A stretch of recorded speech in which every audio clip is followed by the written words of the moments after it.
Welcome to the news on the AM show. In our first story, experts in the extractive industry are warning of grave consequences if Ghana goes ahead to extract bauxite in the Atewa Forest. It's been estimated that 1.7 trillion Ghana cedis will be spent in 2023 on clean technologies due to the dramatic spike in demand for metals and minerals worldwide.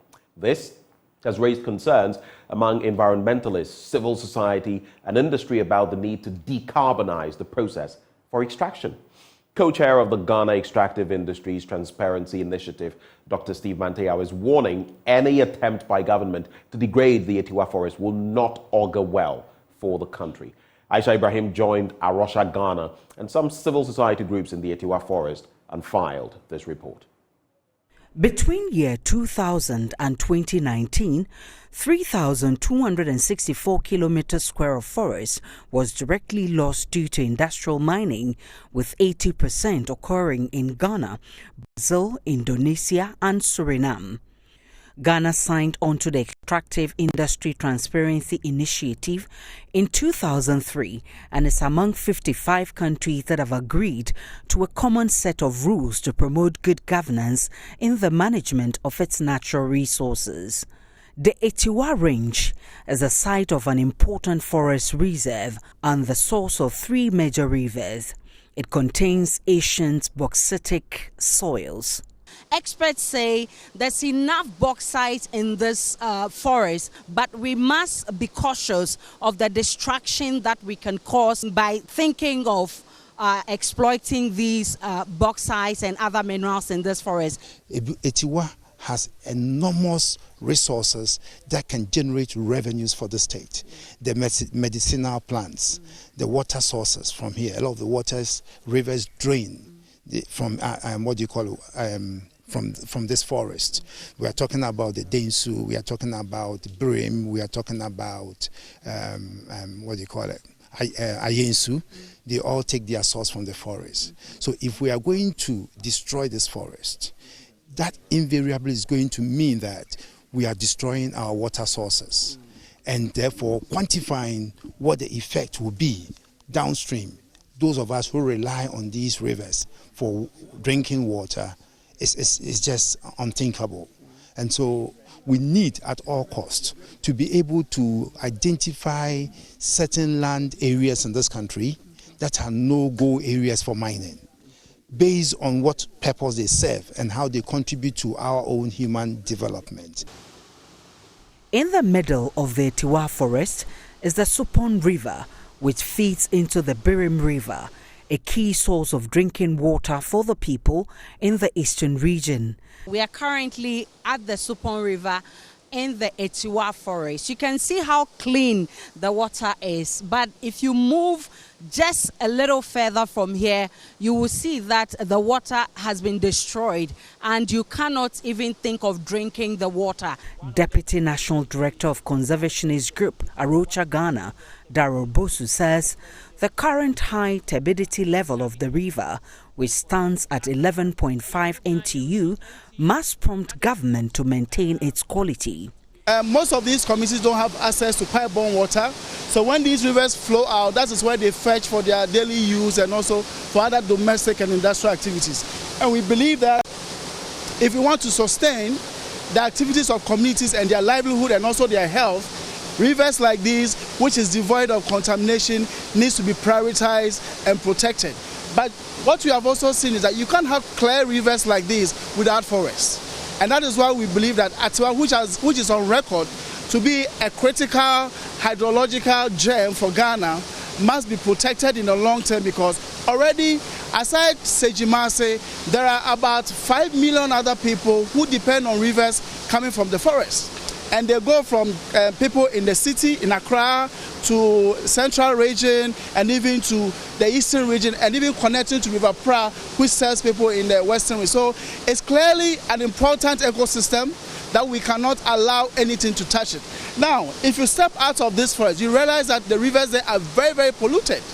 And it's all because there's illegal activities going on there.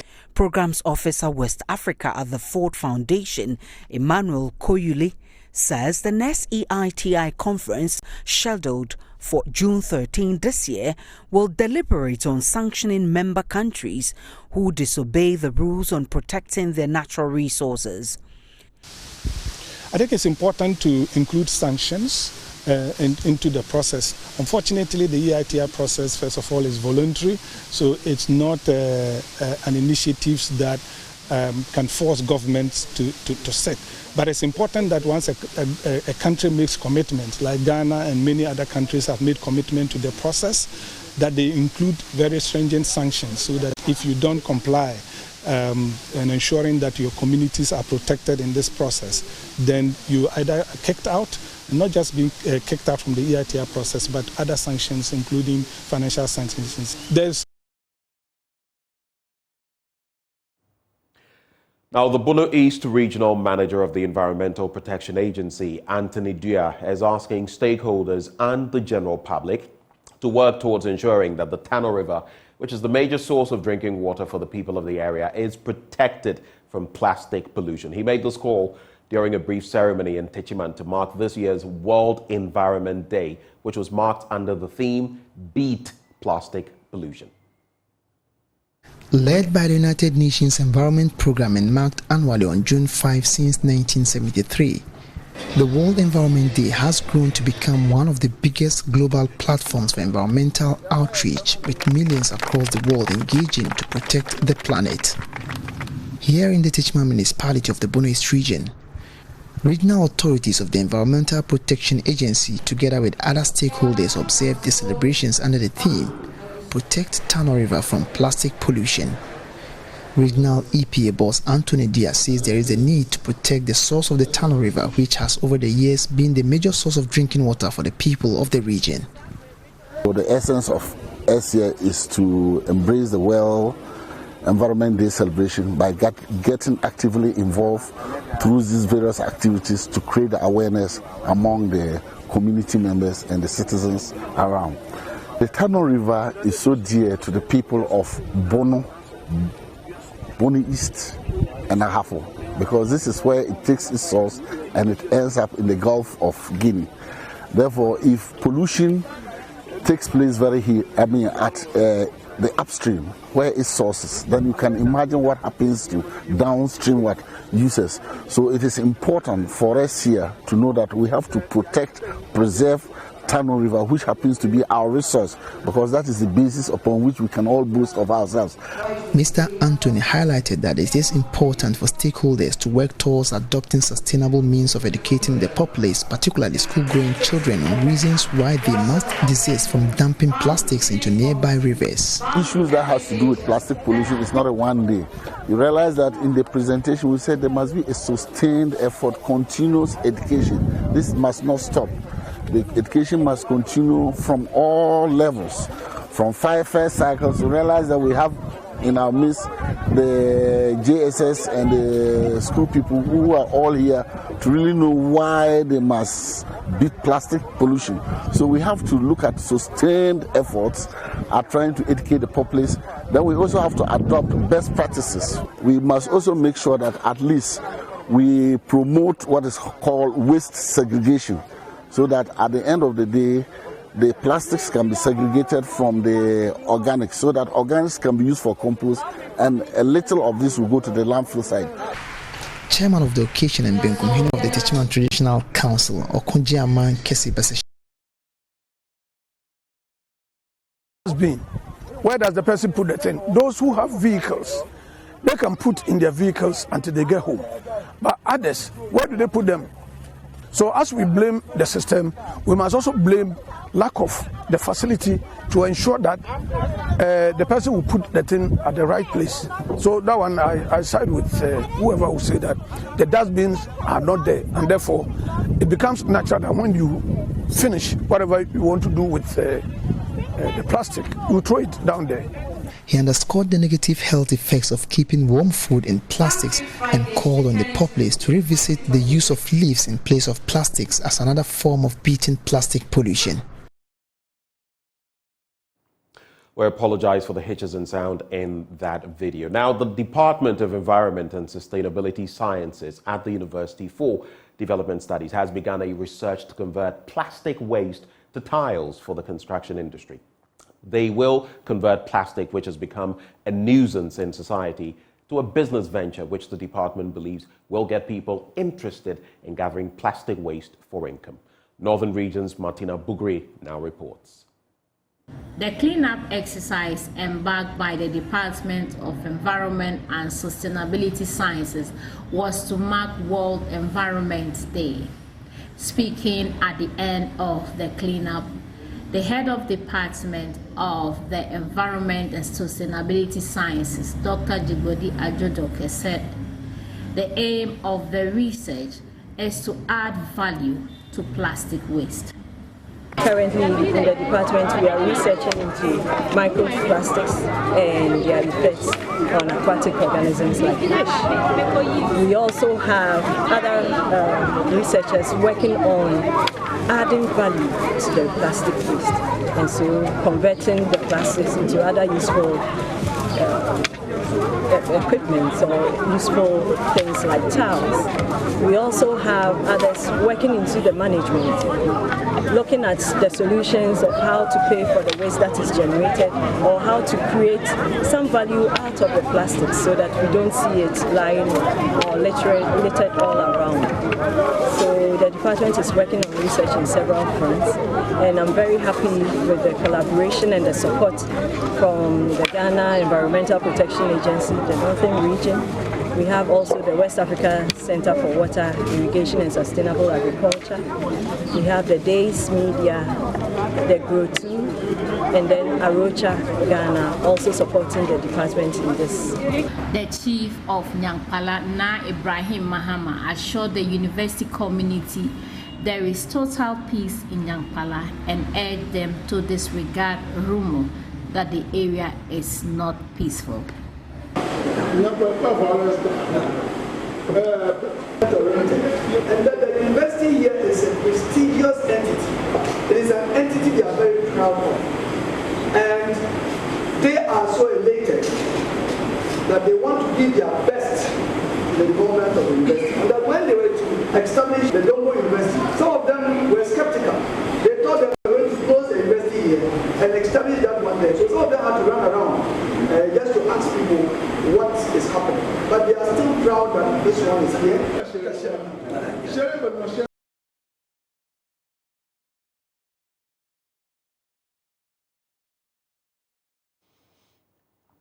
Now from there, we head to the Attorney General, who is reviewing a draft operations and maintenance contract between the Tema Oil Refinery and a private investor to commence the process of revamping the refinery.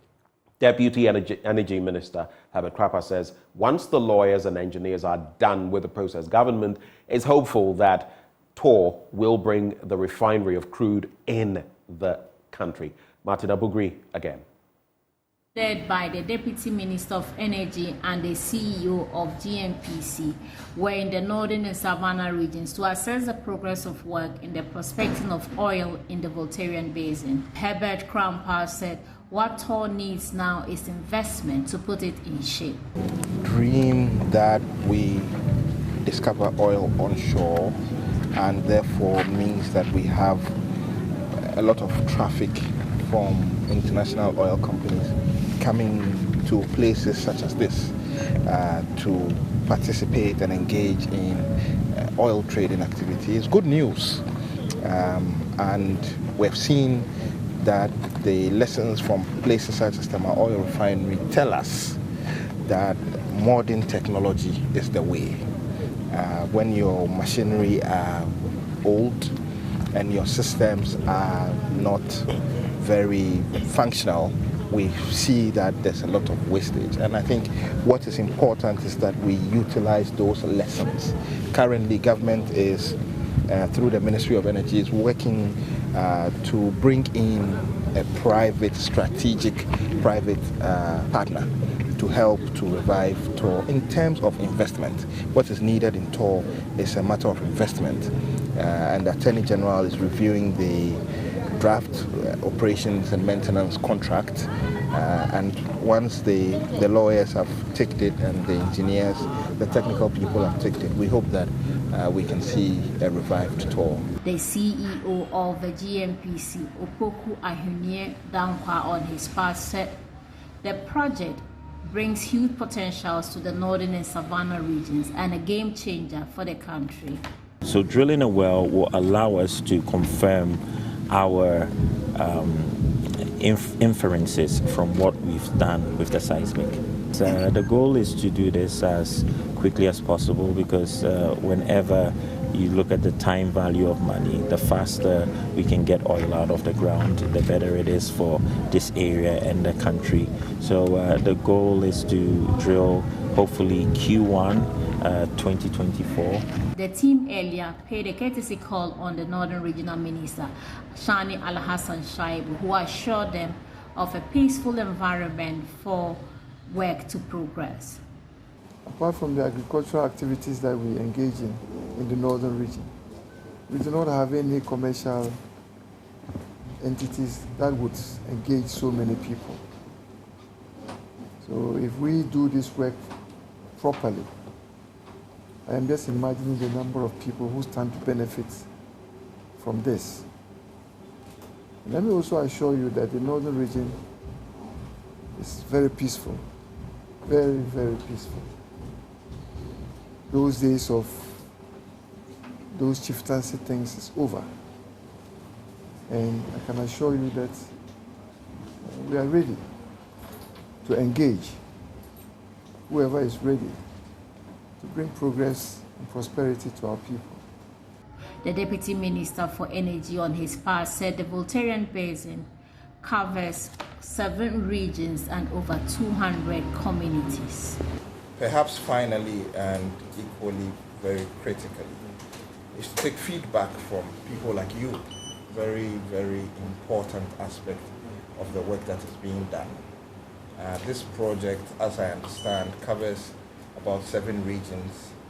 The northern region is a significant part of the area that it covers. Northeast as well, Savannah, Ashanti, Bono, Eastern and Oti regions, covering some 200 communities and then a number of districts.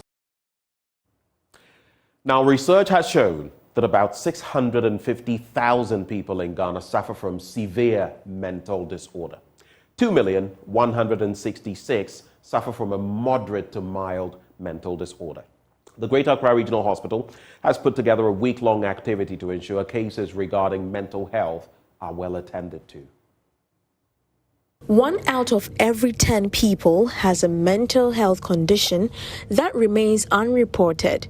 Experts say if left unreported, undocumented, and thus untreated, episodes will increase, which might affect their well-being. Medical Director of the Greater Accra Regional Hospital, Dr. Emmanuel Stromfignon, explained the motive behind the Mental Health Week. That there is a standard way that everybody behaves and everybody thinks within certain frames of space. And so if somebody's behavior or the thinking processes or behavior is beginning to be different, it may be in a very slight manner, it's beginning to be different, then we should quickly support the person to get help from a clinical psychology unit. And Ghana Health Service had made sure that all hospitals have a clinical psychology unit where you can just walk to. You don't have to be referred. You can just come to any big hospital and ask where is the clinical psychology unit. And then you will be directed there. And then you can receive the care. Chief Clinical Psychologist of the Ghana Health Service, Dr. Charlotte Meyers, also added that most people are preoccupied with other aspects of their physical health while ignoring their mental health. You know, people always talk about physical health. They never talk about mental health. And they forget the fact that it's the mind that is carrying everybody. So that is why we have taken it upon ourselves to talk about mental health, so that you will be aware that aside everything, it's your mind that is carrying you When the mind is not thinking well, it will affect how you feel and it will affect how you behave. So the mind is so powerful that it controls the body as a whole. Outreach to communities and other programs are lined up in the Awareness Week. Jacqueline Ansuma Yeboah reporting for Joy News. And on that note of mental health, we cap off the news. But up next, we slice and dice the newspapers. Do stay.